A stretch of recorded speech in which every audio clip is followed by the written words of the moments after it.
चलो इधर देखो ध्यान से, एचसीएफ एलसीएम निकालना सीखते हैं। ठीक, दो संख्या दिया हुआ है 26 और 91, क्या फाइंड करना है? एलसीएम और एचसीएफ। चलिए गुणनखंड विधि से निकालते हैं हम लोग ना, गुणनखंड विधि।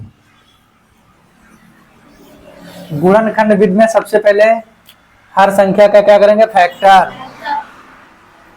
26 का फैक्टर करो बालक, कितना होगा? 2 से काटो, 2 कम 2 3 6। 13 किसी से नहीं कटेगा, स्वयं से कटेगा। 13 कम 13, यानी जो 26 के फैक्टर मिले वो कितने मिले? 2।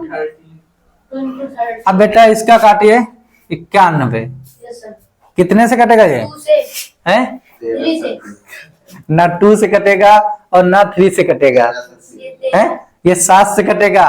13 से 91 होता है। हाँ तो 7 से काटो, 7 एक कम 7, पहले छोटी संख्या से काटते हैं फिर बड़ी संख्या से। डायरेक्ट 13 से काटेंगे क्या? तब तुमको पता है कि 7 से कट जाएगा तो पहले 7 से काटो, तो यहाँ पे कितना बचेगा? 2, यहाँ 21, 7 रोक 21। अब यहाँ पे आएगा 13 कम 13, डायरेक्ट 13 से नहीं काटेंगे। अब यहाँ पे 91 के जो फैक्टर मिले हैं वो 7 इंटू एचसीएफ जो होता है वो निकालने का जो तरीका होता है बालक, वो दोनों में कॉमन होना चाहिए। भाई यहाँ पे 2 है, यहाँ पे 7 है, कॉमन नहीं है। यहाँ पे 7 है, यहाँ पे 7 है, तो एक ही वैल्यू सेम है। ये संख्या क्या? 13। तो यानी जो इसका एचसीएफ होगा वो क्या होगा? 13 होगा। इतनी बात समझ में आ गई?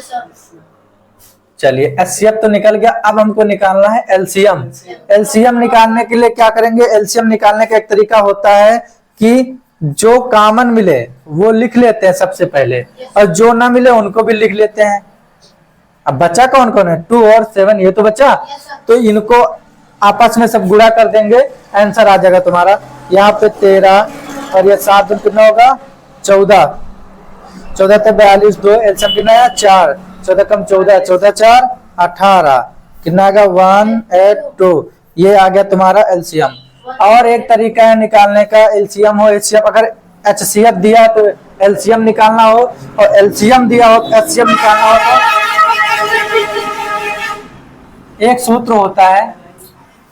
ठीक, पहली संख्या एचसीएफ, एक minute, HCF into LCM is equal to पहली संख्या इंटू दूसरी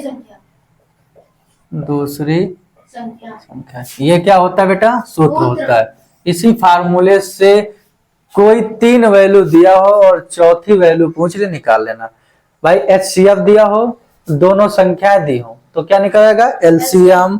अगर LCM दिया है और एलसीएम नहीं दिया, एचसीएफ दिया है, तो पहली संख्या दूसरी संख्या मल्टीप्लाई करके निकालेंगे। या ये दोनों वैल्यू दी है, एलसीएम एचसीएफ दिया है, और इन दोनों में से कोई एक संख्या दी है, तो यहाँ से एक संख्या निकाल लेते हैं। ठीक, अब एच फॉर एग्जाम्पल, जैसे मान लीजिए कि यहाँ पे बेटा पहली संख्या यहाँ पे कितनी दी थी? देखो पहली संख्या, और यहाँ पे दूसरी संख्या कितने दिया है? 91। और यहाँ पे HCF तुम्हारा दिया हुआ है, कितना दिया है? 13। तो निकालना है क्या तुम्हारा? LCM। इसी फार्मूले में वैल्यू पुट अप कर दो। HCF की वैल्यू कितना है? 13 into LCM is equal to पहली संख्या कितना है? 26 इंटू दूसरी संख्या 91।